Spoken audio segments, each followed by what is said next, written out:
Hi friends, welcome to our channel. So Allu Arjun గారి issue పట్ల, అల్లు అర్జున్ గారి అరెస్ట్ పట్ల 14 రోజులు రిమాండ్ వేసినటువంటి అల్లు అర్జున్ గారి ఇష్యూ పట్ల వైఎస్ జగన్మోహన్ రెడ్డి, మాజీ సీఎం వైఎస్ జగన్మోహన్ రెడ్డి స్పందించడం జరిగింది.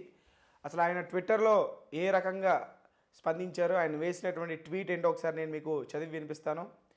హైదరాబాద్ సంధ్యా థియేటర్ వద్ద జరిగిన తొక్కిసలాట ఘటనలో ఒక మహిళ ప్రాణాలు కోల్పోవడం వల్ల ఆ కుటుంబానికి జరిగినటువంటి నష్టం ఎవరు తీర్చలేనిది.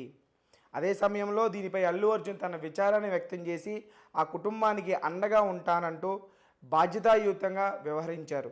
అయితే ఈ ఘటనకు నేరుగా అతన్ని బాధ్యుణ్ణి చేయడం ఎంతవరకు సమంజసం? తొక్కిసలాట ఘటనలో తన ప్రమేయం లేకపోయినా అర్జున్పై క్రిమినల్ కేసు బనాయించి అరెస్టు చేయడం సమ్మతం కాదు. అల్లు అర్జున్ అరెస్టును తీవ్రంగా ఖండిస్తున్నాను అంటూ మన జగన్ భాయ్ ట్వీట్ చేయడం జరిగింది. సో దీనికి రిప్లైస్ కానీ, కమెంట్స్ కానీ, కోట్స్ కానీ ఒకసారి మనం గమనిస్తే అందరూ కూడా చాలా గట్టిగానే వేసుకుంటున్నారు. ఆ సోషల్ మీడియా వేదికగా ట్విట్టర్లో వేసినటువంటి ఆ ట్వీట్లో మీరు కూడా ఒకసారి వెళ్ళి చూడొచ్చు.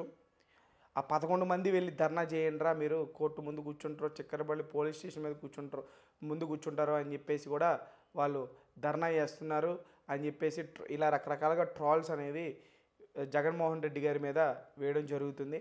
ముఖ్యంగా ఇక్కడ చూసుకోవాల్సి వస్తే, ఏదైతే వైఎస్ జగన్మోహన్ రెడ్డి ఈ విధంగా ట్వీట్ వేసి నేను దీన్ని తీవ్రంగా ఖండిస్తున్నాను అని చెప్పేసి అన్నారో, మొన్నటి వరకు కూడా పేదవాడికి అయితే ఒక న్యాయం, అల్లు అర్జున్కి అయితే ఒక న్యాయం అని చెప్పేసి అన్నారు. ఈరోజు అల్లు అర్జున్ గారిని అరెస్ట్ చేస్తే ఇది సమంజసం కాదు, ఇది అన్యాయం అని చెప్పేసి అంటున్నారు. అంటే ఈ వైసీపీ వ్యక్తులకి ఏంటంటే 2 నాలుగులు నరం పనిచేస్తూ ఉంటుంది. వాళ్ళకి ఎటువైపు రాజకీయం అనిపిస్తే అటువైపు మాట్లాడతారు. సో ఇలా రకరకాలుగా ఇప్పుడు సోషల్ మీడియా వేదికగా వైఎస్ జగన్మోహన్ రెడ్డి చేసినటువంటి ట్వీట్, దానికి కామెంట్స్ చూస్తే మొత్తం నెగిటివ్ కామెంట్, ఒక్క పాజిటివ్ కామెంట్ కూడా లేదు. ఒకసారి మీరు ఆ ట్విట్టర్ అకౌంట్కి వెళ్ళి కూడా మీరు ఆ ట్వీట్ తాలూకు కమెంట్స్ కానీ, కాట్స్ కానీ చూడొచ్చు.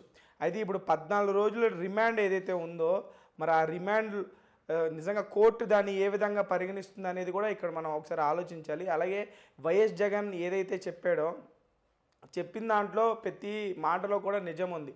ఏంటి, అల్లు అర్జున్ గారు ఖచ్చితంగా హెల్ప్ చేస్తా అన్నారు, వాళ్ళకి 25 లక్షల వరకు ప్రకటించారు ఆర్థిక సాయం, అంతా కూడా కరెక్టే. కాకపోయినా సరే, డబ్బులు ఇచ్చినా సరే అక్కడ పోయింది ఒక ప్రాణం. ఎంత 25 లక్షలు కాదు, 25 కోట్లు, ఎంటైర్ 300 కోట్ల ముష్పాటు రెమ్యునరేషన్ ఇచ్చేసినా సరే ఆ ప్రాణం అయితే వెనక్కి రాదు కదా. సో ఇలా మాట్లాడుకుంటున్నారు సోషల్ మీడియాలో ఈ యొక్క ఇష్యూ గురించి. మరి చూడాలి, ఈ జగన్మోహన్ రెడ్డి గారు వేసినటువంటి ట్వీట్ తర్వాత ఏ రాజకీయ నాయకులు ట్వీట్ వేస్తారు. అంబటి రాంబాబు కూడా సపోర్ట్ చేస్తూ ట్వీట్ వేశారు. అంటే ఈ యొక్క ఇష్యూని రాజకీయం చేయదలుచుకున్నారు వైసీపీ నాయకులు అందరూ కూడా కూడగట్టుకొని.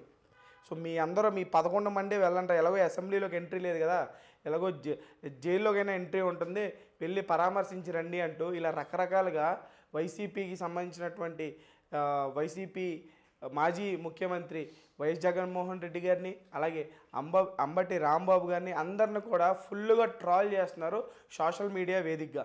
మరి ఇప్పటివరకు అయితే మెగాస్టార్ చిరంజీవి గారు వచ్చారు, ఇప్పుడు కొన్ని గంటలు ఆగిన తర్వాత పవర్ స్టార్ పవన్ కళ్యాణ్ గారు కూడా రాబోతున్నారు. అలాగే RC16 షూటింగ్ ఆపి మరి రామ్ చరణ్ గారు కూడా అల్లు అర్జున్ గారు ఇంటికి వెళ్తారనేటువంటి సమాచారం కూడా వస్తుంది.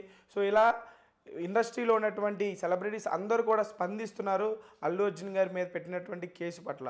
సో దీన్ని మాత్రం చిల్లర రాజకీయాలు చేయొద్దు, మీ చిల్లర రాజకీయాలు చూసి జనం విసిగిపోయారు, అందుకే మిమ్మల్ని 11 సీట్లకు కట్టుబెట్టారు అనేది జనం యొక్క వాదన. మరి వైఎస్ జగన్ చేసినటువంటి ఈ ట్వీట్ పట్ల మీరేమనుకుంటున్నారు అనేది కూడా కామెంట్ బాక్స్లో మాకు తెలియజేయండి.